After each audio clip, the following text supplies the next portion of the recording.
is the recorded Throwasil bag. For the step 1, we need to just check for the pricks and holes. So we don't want to show the tamper over here, so that because we are saying the bag is tamper proof, that will be a problem. Second thing, in the step 2, when we are showing to how to fill the coffee inside, the coffee is not filled from here, it's filled from here below this, seal.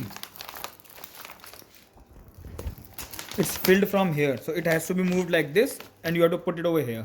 At the third time, when you are saying that you have to press it inside, so you press it from here, okay, and then you peel off this safety liner,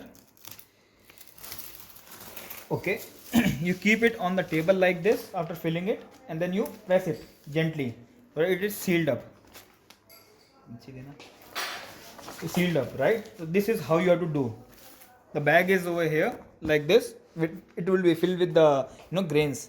You have to put it over here horizontally and then seal it up. Now for the cutting, we want to show that you have to cut the the liner on the dotted lines over here as marked over here, but you should not cut this tape. So once you cut it, just give me a minute.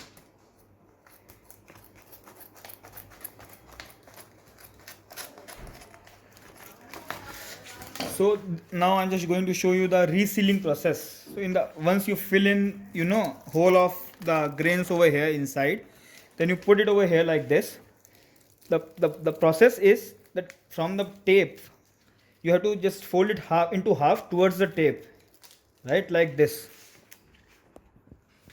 You have to fold it into half like this inside towards the tape, like this, okay.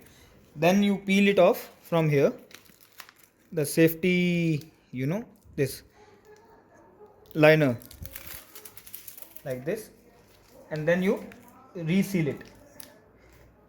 You seal it like this. You seal it like this.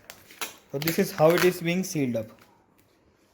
So this is what we want to show actually, that how to fold it into towards inside and then seal it. That has to be made very much clear, which is there what was mentioned in step number 4, 5 and the new step 6 which we have written. I hope this is clear. If there is any doubts.